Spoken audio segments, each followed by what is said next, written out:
ini Tuhan, untuk duduk di sekitar firman, untuk mendengarkan firman-Mu Tuhan Yesus. Kami lapar dan haus, jiwa kami haus Tuhan kepada-Mu Tuhan Yesus. Di malam hari ini kami minta, kami mohon urapan-Mu Tuhan Yesus pada kami melalui Roh Kudus-Mu yang manis Tuhan. Bergeraklah dalam hidup kami sehingga firman Tuhan di malam hari ini yang kami baca, kami dengarkan, kami perdengarkan, dan kami yang mendengar Tuhan Yesus. Biarlah firman-Mu itu dapat mengajari kami, firman-Mu itu dapat memulihkan kami, firman-Mu itu dapat mendidik kami, menghajar kami Tuhan Yesus. Perbaiki hidup kami Tuhan Yesus dengan firman dan kebenaran-Mu Tuhan. Terima kasih Tuhan Yesus, layakkan kami untuk kami mendengarkan firman. Kami sudah siap Tuhan Yesus untuk mendengarkan firman-Mu Tuhan Yesus. Kuduskan tubuh jiwa dan roh kami Tuhan Yesus, supaya kami mendengarkan firman-Mu. Biarlah bibit firman-Mu itu dapat tempati hati kami yang subur Tuhan, supaya kami mendengarkan firman itu kami bisa berbuah-buah Tuhan Yesus. Buah-buah kami dapat dinikmati oleh orang-orang yang ada di luar sana. Di dalam nama Tuhan Yesus Kristus kami berdoa dan mengucap syukur kepada Bapa Allah di surga. Haleluya. Yang percaya katakan amin.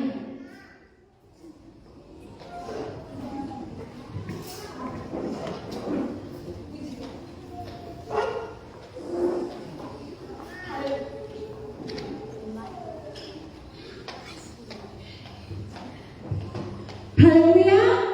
Haleluya umat Tuhan yang berbahagia di malam hari ini. Ada sukacita? Ada sukacita. Yang sukacita mari kita lambaikan tangan. Haleluya. Puji Tuhan.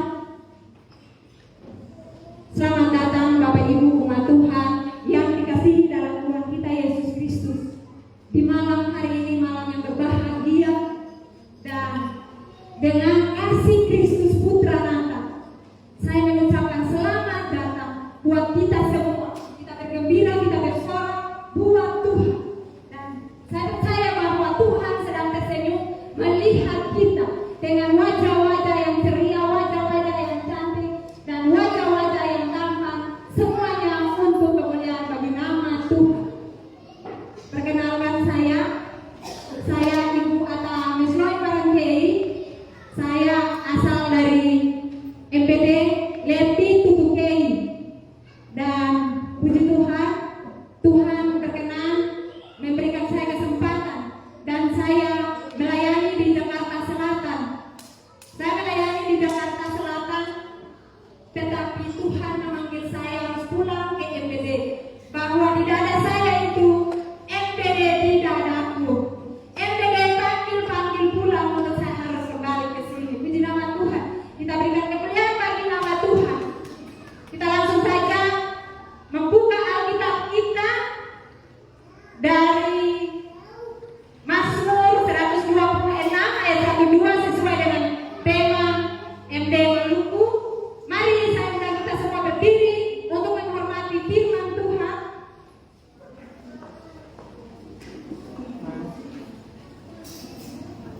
Bacaan pertama Mazmur 126 ayat 1 sampai ayat yang kedua, dan bacaan yang kedua adalah Lukas 2 ayat 11. Mari kita membacanya secara bersama-sama. Mulai ayat 1. 1, 2, 3. Nyanyian siaran. Ketika Tuhan memulihkan keadaan Sion, keadaan kita seperti orang-orang yang bermimpi. Ayat 2. Pada waktu itu mulut kita penuh dengan tertawa dan lidah kita dengan sorak-sorai. Pada waktu itu berkatalah orang-orang di antara bangsa-bangsa, Tuhan telah melakukan perkara besar kepada orang-orang ini. Amin untuk setiap firman Tuhan. Puji Tuhan. Lukas 2 ayat yang ke-11.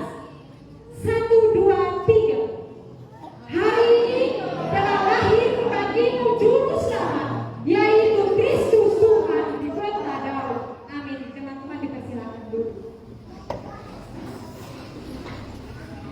Puji Tuhan. Tema kita malam hari ini, Yesus datang membawa pemulihan. Pertanyaannya, mengapa Dan jawabannya adalah Yesus datang karena ada dosa di bumi. Karena dosa, maka Allah menulis Alkitab. Karena dosa, maka Allah menulis Alkitab melalui hamba-hambanya, para rasul dan para nabi. Kita baca 2 Timotius 3 ayat 16. 2 Timotius 3 ayat 16. Segala tulisan yang diilhamkan Allah memang bermanfaat untuk mengajar, untuk menyatakan kesalahan, untuk memperbaiki kelakuan, dan untuk mendidik orang dalam kebenaran. Puji nama Tuhan. Allah menjanjikan keselamatan, tetapi manusia pertama Adam dan Hawa di Taman Eden, mereka gagal karena mereka tidak setia. Ketidaksetiaan mereka membuat mereka gagal untuk hidup kekal.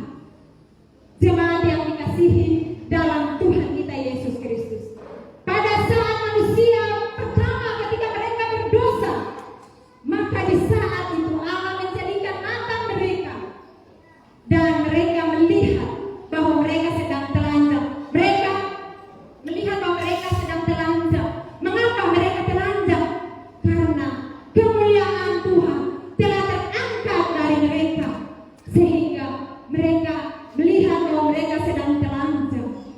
Kejadian 3 ayat 7. Maka terbukalah mata mereka berdua, dan mereka tahu bahwa mereka telanjang, dan mereka menyemat daun ara dan membuat cawat. Jemaat Tuhan, ara artinya kebenaran diri. Ara artinya kebenaran diri. Mereka menyemat daun ara untuk menutupi tubuh mereka.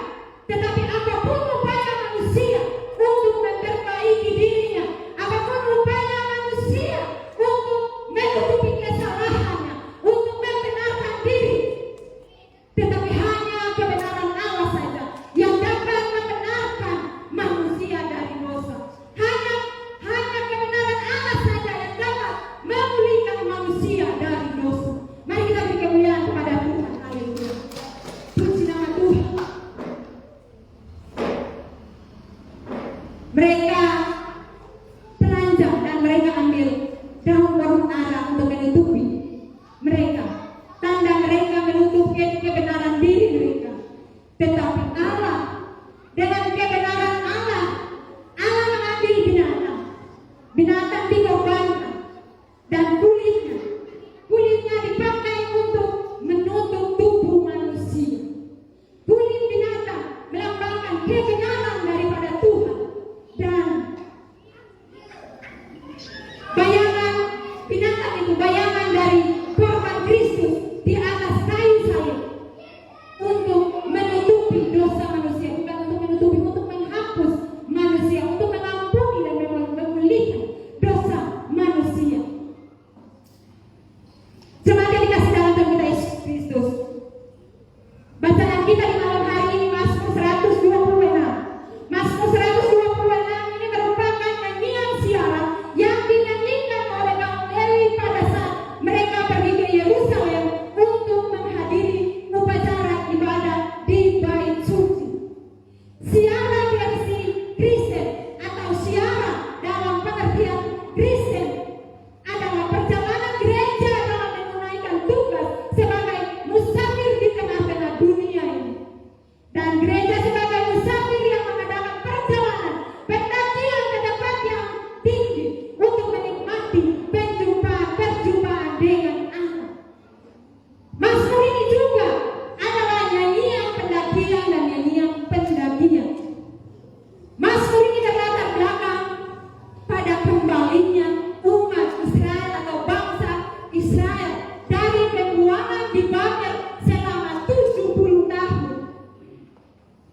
Ada lagu, ya, dan Israel ada lagu yang mengatakan begini: ku mendaki ke bukit Sion, ya. Israel disebut Sion.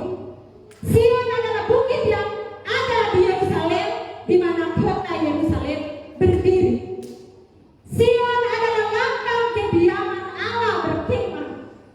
Dan Yerusalem juga disebut dengan Sion. Orang Israel juga disebut dengan Sion. Sion juga disebut dengan Yerusalem baru atau surga rumah Bapa. Jemaat Tuhan, orang Israel mengalami pembuangan di Babel selama 70 tahun. Mengapa mereka harus dibuang, ditawan di sana? Karena Israel tidak lagi setia. Mereka tidak lagi setia kepada Allah yang memelihara mereka. Mereka mengikuti adat istiadat bangsa lain. Mereka mengikuti adat istiadat bangsa lain yang menyembah berhala. Maka mereka juga ikut untuk menyembah berhala. Mereka tidak lagi mengandalkan Tuhan. Bahkan mereka lupa kepada Tuhan. Jemaat yang dikasihi dalam Roh kita Yesus Kristus, Allah mendidik mereka. Allah mendidik orang Israel layaknya seorang ayah, seorang bapa yang merotangi anak-anaknya ketika anak-anaknya berbuat kesalahan dengan tujuan agar bertobat dan kembali kepada Bapa. Puji nama Tuhan. Bapa itu penuh kasih, tetapi Dia tidak akan memanjakan kita ketika kita berbuat salah. Bapa pasti merotani kita. Bapa pasti mengingatkan kita dengan teguran-teguran kasih sayang. Allah mengizinkan mereka mengalami peperangan, dan Allah juga mengizinkan mereka mengalami kekalahan. Sebagian daripada orang Israel mereka mati di dalam peperangan.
keuangan.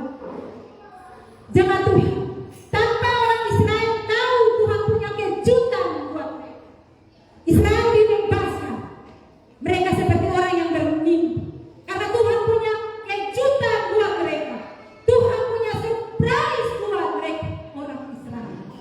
Maka kita, di saat kita seakan keadaan kita seperti telur di ujung tanduk, tidak ada harapan, disinilah pertolongan Tuhan hadir. Untuk itu jangan takut, jangan bimbang, jangan mengeluh. Apapun yang kita hadapi, Tuhan pasti tolong. Jangan kita menilai Tuhan yang bukan-bukan, jangan kita menilai Tuhan dengan negatif. Puji nama Tuhan. Biarlah mari kita memasukkan memori kita tentang penderitaan-penderitaan kita di masa lalu. Biarkan Tuhan mengosongkannya dan biarkanlah Tuhan mengisi dengan visi-visi Tuhan yang cemerlang. Biarlah Tuhan mengisi dengan rancangan-rancangan Tuhan yang luar biasa. Tuhan mengizinkan kita mengalami masa-masa sulit supaya kita ingat kepada Tuhan bahwa tanpa Tuhan kita tidak bisa apa-apa.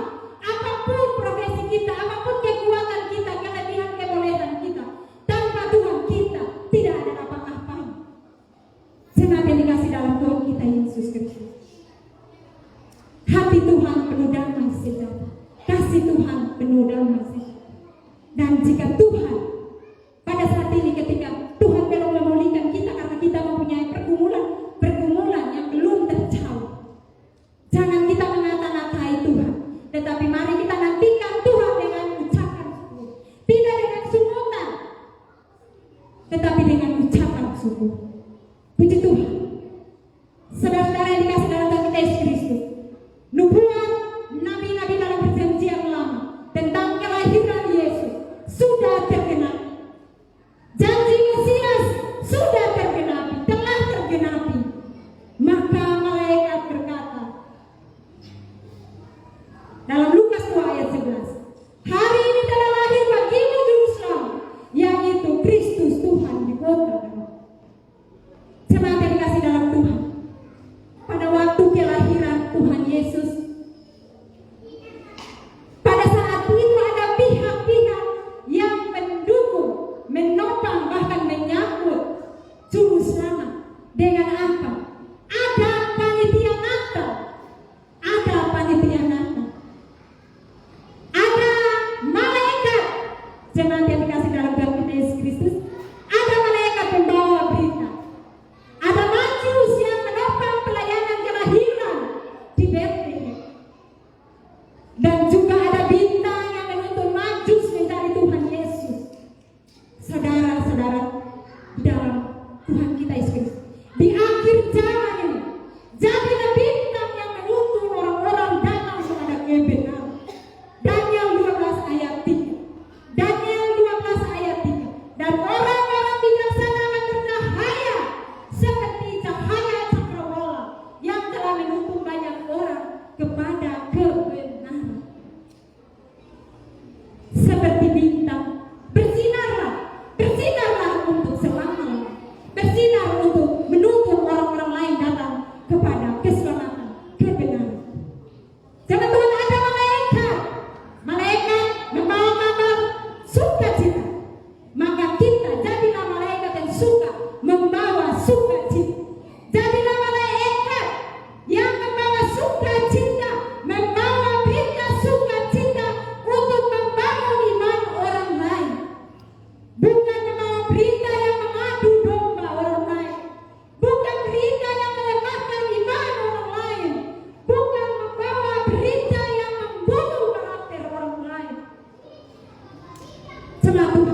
harta yang kita punya, apa yang kita punya, kita bawa untuk kemuliaan Tuhan. Seperti Majus membawa emas, mur, dan keminyakan.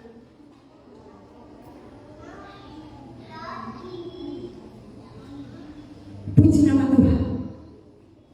Kita menjadi Majus untuk menumpang pelayan. Sekalipun jauh tempat gereja, walaupun jauh, mari kita percaya untuk kita datang mendengarkan kebenaran di gereja. Puji Tuhan, saya tinggal di PLN. Di sana susah sekali ojek, tetapi seperti apapun saya harus berusaha, harus tinggal di gereja ini. Puji nama Tuhan. Kita menjadi Yusuf. Yusuf juga termasuk dalam panitia Natal. Yusuf yang memberikan hatinya dan perhatiannya, pengabdiannya kepada Maria dan Yesus. Jemaat yang dikasih dalam Tuhan kita Yesus Kristus. Yusuf menjadi pelindung bagi Maria. Maka mari kita menjadi Yusuf di akhir zaman. Penuh cinta kepada keluarga, kepada bapak-bapak, mencintai keluarga, istri, anak, dan keluarga.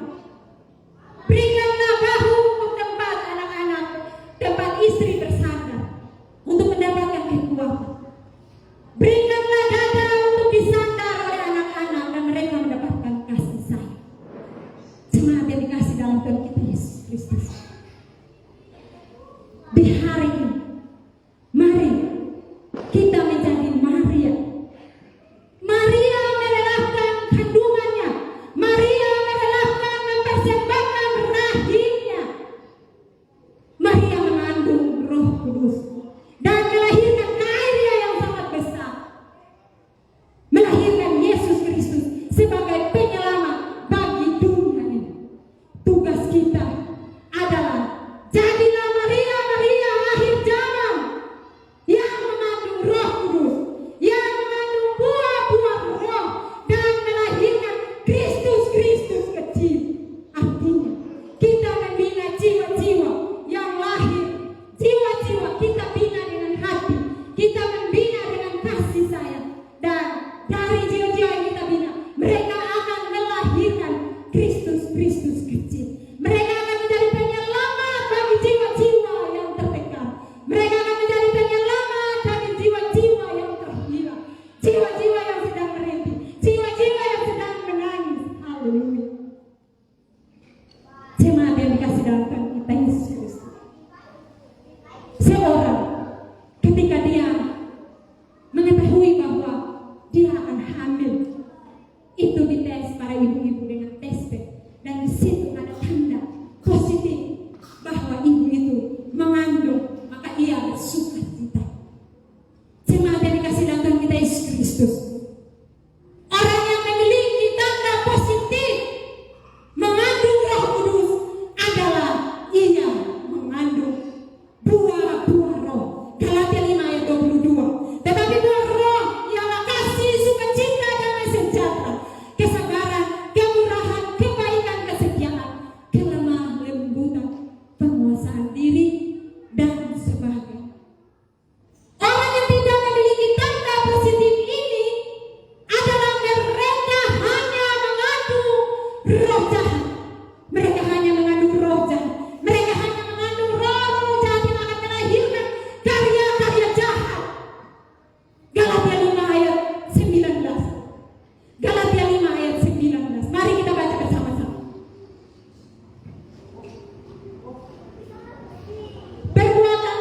Tetapi perbuatan daging telah nyata, yaitu percabulan, kecemaran, hawa nafsu, penyembahan berhala, sihir, perseteruan, perselisihan, iri hati, amarah, kepentingan diri sendiri, percideraan, roh pemecahan, kedengkian, kemabukan, pesta pora, dan lain sebagainya. Saudara, betapa ngerinya ketika kita mengandung karya-karya jahat. Kita akan melahirkan anak-anak yang jahat, anak-anak rohani yang jahat. Kita mengandung karya-karya jahat, maka kita akan melahirkan buah-buah yang busuk dan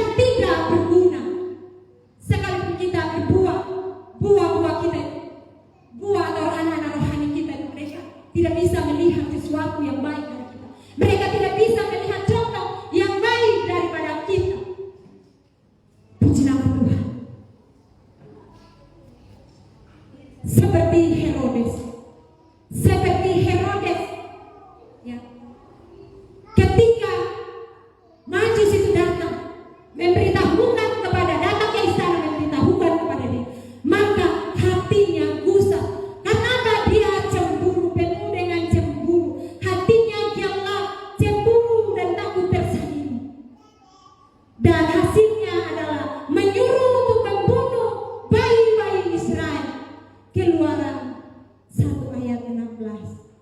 Saudara, kekasih dalam Tuhan kita Yesus Kristus, mengenai kelahiran, ada 3 kelahiran di saat itu, di zaman itu. Pertama adalah kelahiran Yohanes Pembaptis. Elizabeth dikatakan mandul, tetapi Tuhan pulihkan rahimnya, Tuhan memulihkan harapannya, dan ia juga melahirkan karya besar yang mempersiapkan jalan bagi Mesias yang datang. Suaranya memecah kesunyian padang gurun untuk menyerukan seruan pertobatan pada Israel, agar orang-orang Israel bertobat, memberi diri dibaptis, dan datang kepada Mesias. Saudaraku, kelompok ini akan mewakili gereja yang akan disingkirkan ke padang gurun untuk disempurnakan menantikan hari kedatangan Tuhan Yesus yang kedua. Sebagai jengkelan Wahyu 12 ayat 6 dan ayat yang 14 akan membacanya. Yang kedua adalah Yesus yang lahir sebagai kepala gereja.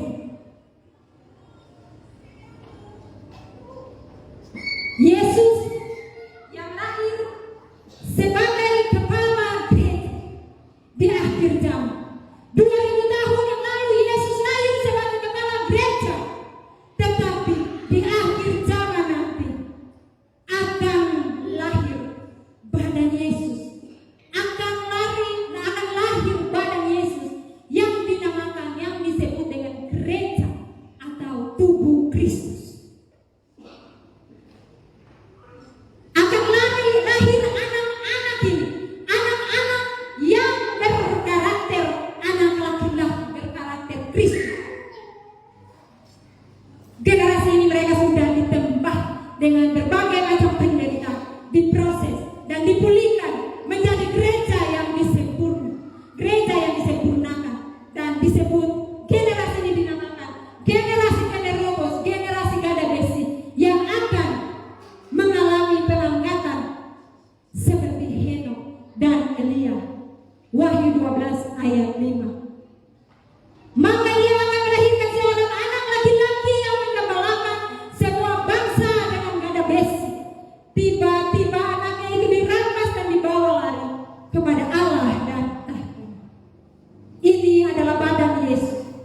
Bagaimana Yesus sebagai kepala gereja mau menyatu dengan badannya, tubuhnya, sedangkan badannya, tubuhnya masih berada di dalam dosa, belum hidup di dalam kekudusan.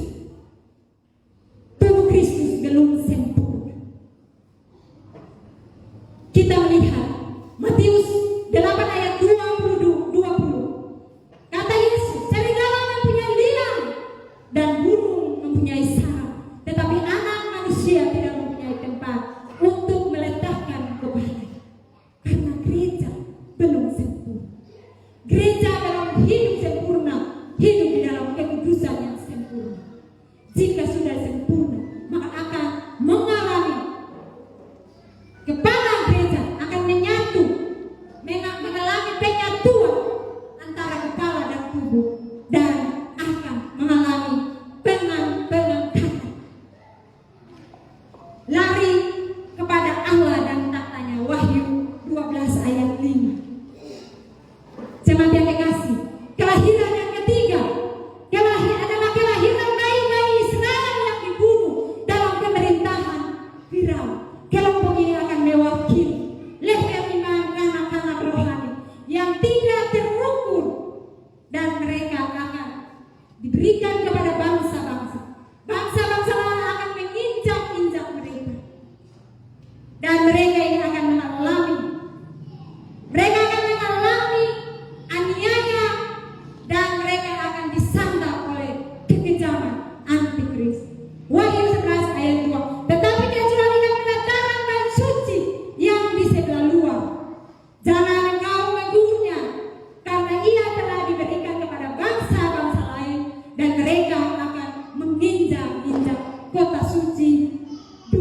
bulan lamanya. Kekasih dalam Tuhan kita Yesus Kristus. Yesus telah lahir bagi kita. Yesus telah lahir bagi orang Israel. Maka kita melihat kepada masa depan gereja. Yesus sudah lahir dan jangan kita sudah merasa puas. Yesus sudah lahir dan itu sudah cukup bagi kita.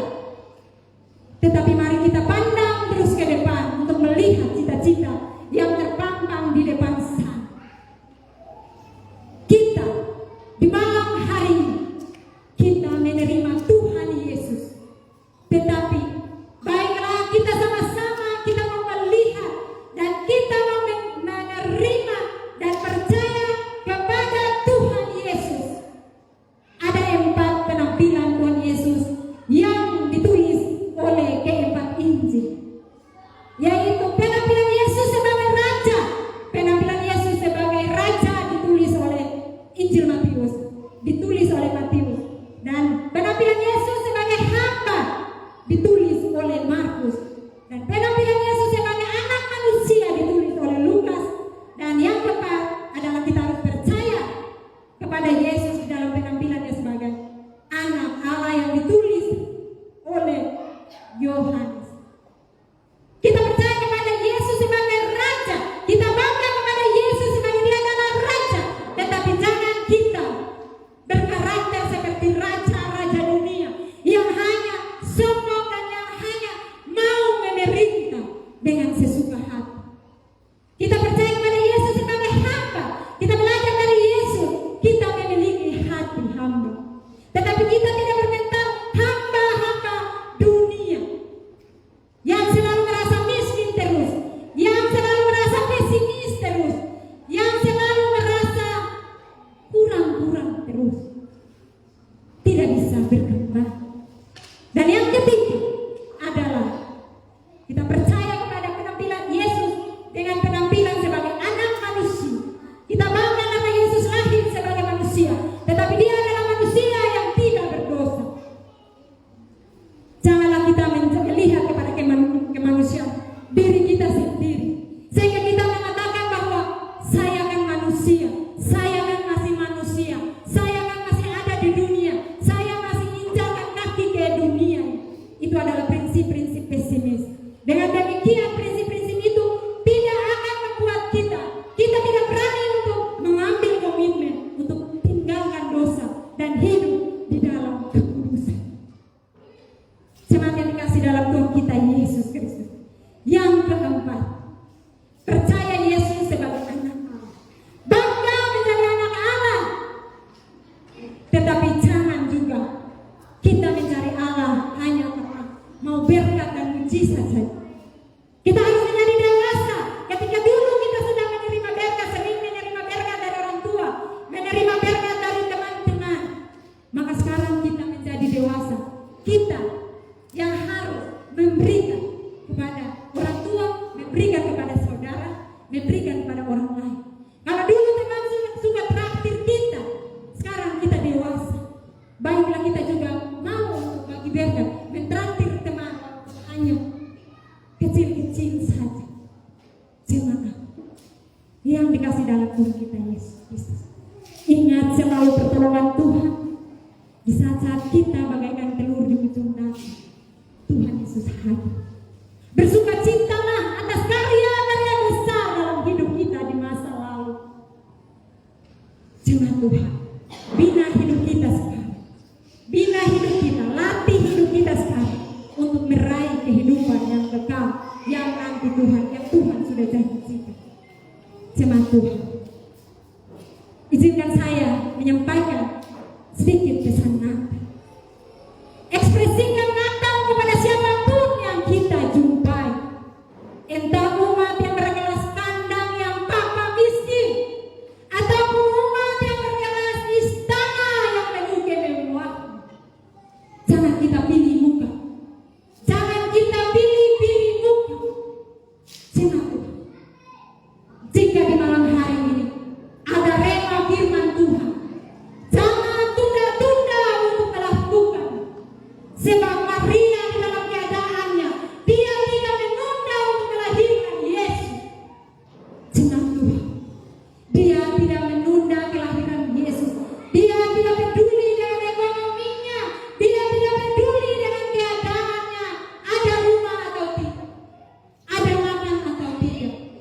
tetapi dia meresponi firman Tuhan harus melahirkan Tuhan Yesus yang sudah ditentukan waktu. Jemaat Tuhan,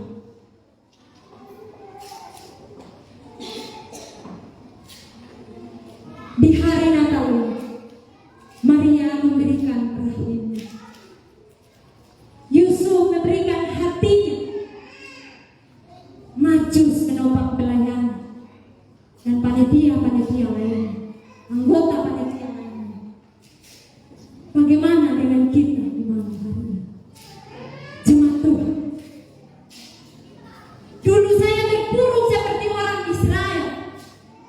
Saya terbuang seperti orang Israel.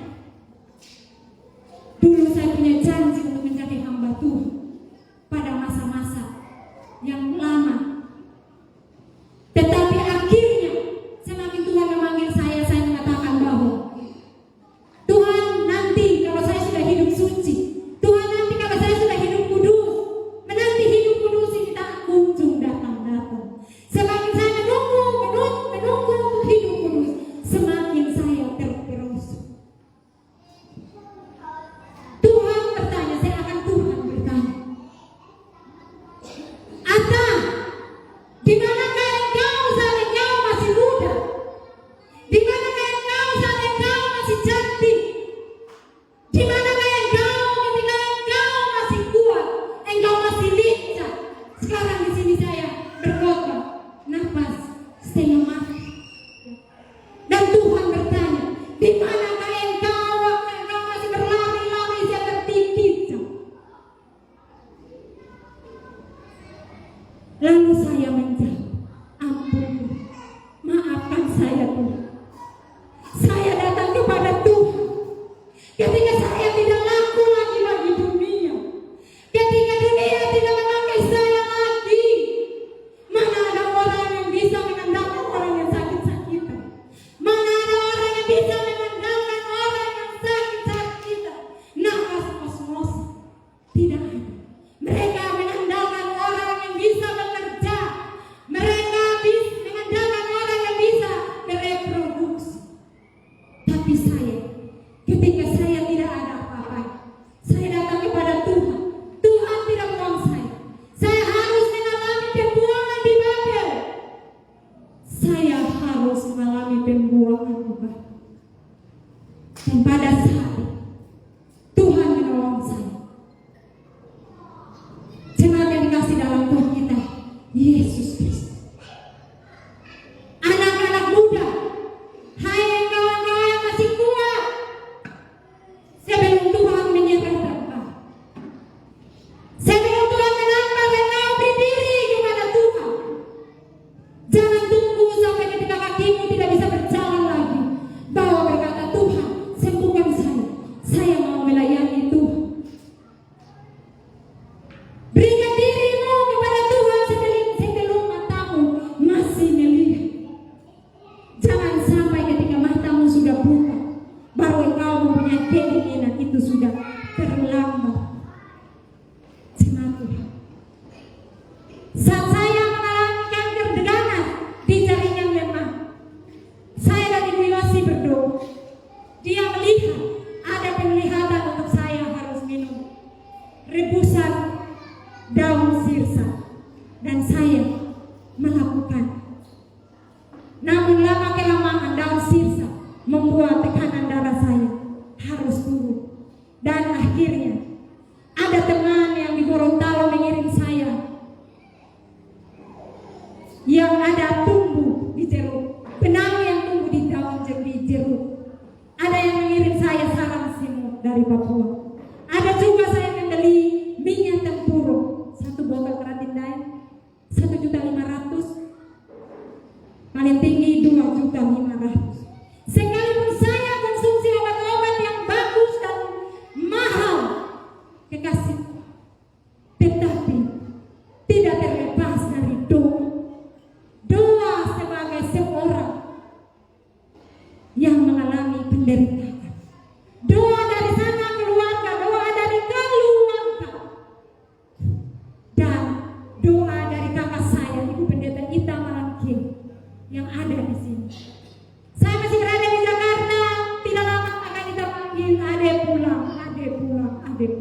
Dan itu caranya Tuhan memanggil saya untuk pulang di NBD.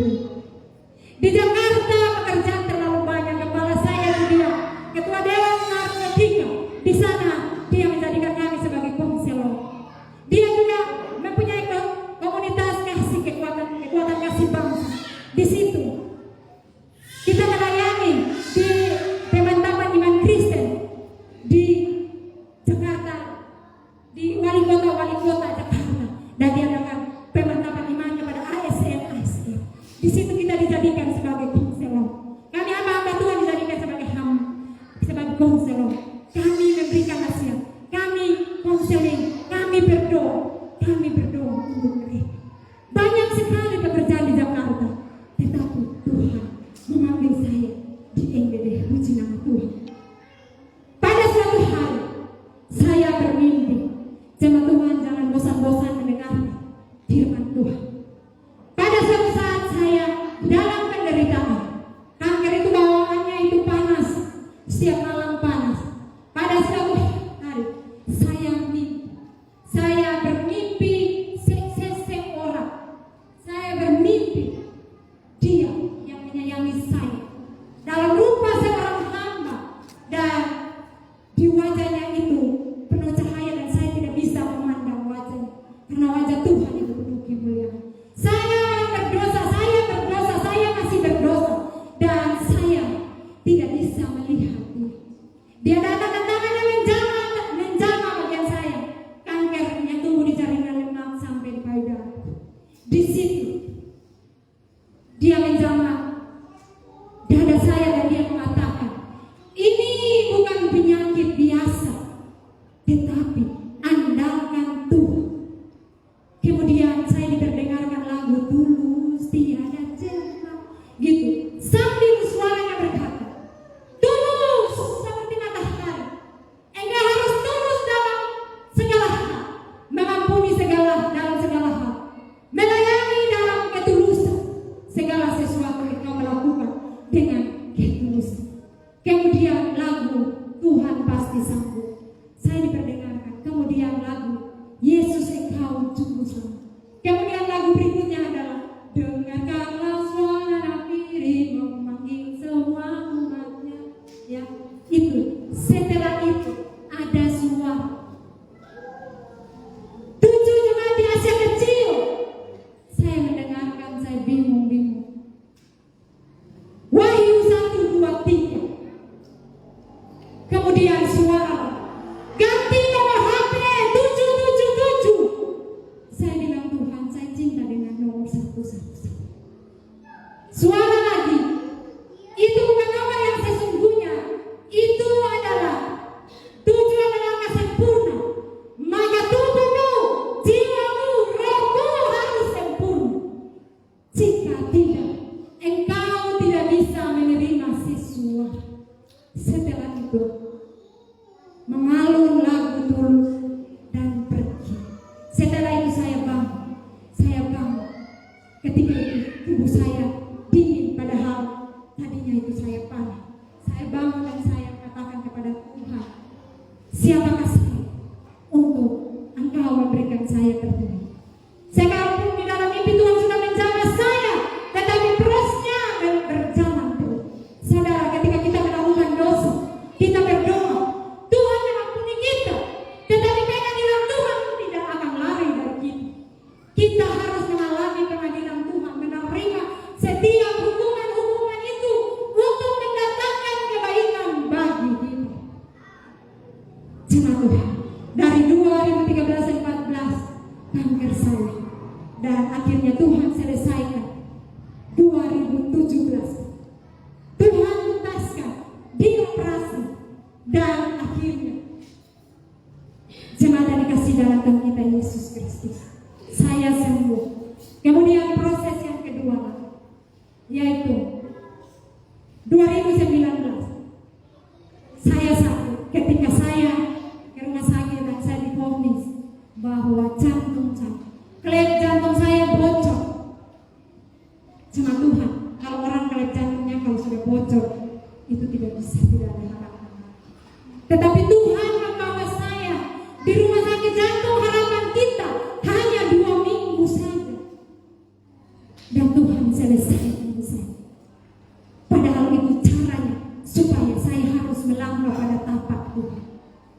akhir saya segera diberangkatkan atas perintah daripada Bapak Ketua MB, Bapak Hendra Tingkat, melalui Ketua Wilayah Bapak Yakob Paknya. Dan puji Tuhan, inilah kesaksian saya. Biarlah kesaksian saya, berita firman Tuhan di malam hari ini, berita Natal, pesan Natal dapat kita renungkan dan kita dapat melakukan dalam kehidupan kita sehari-hari. Puji Tuhan, mari kita menyanyikan lagu Abba Bapa. Dia adalah Bapa. Dia adalah Bapa kita. Maka panggil dia apa ya Bapa. Karena dia adalah segalanya bagi kita. Manakala kita tidak berdaya, dia adalah Bapa. Manakala kita berbuat kesalahan, dia akan merotani kita. Tetapi dia pun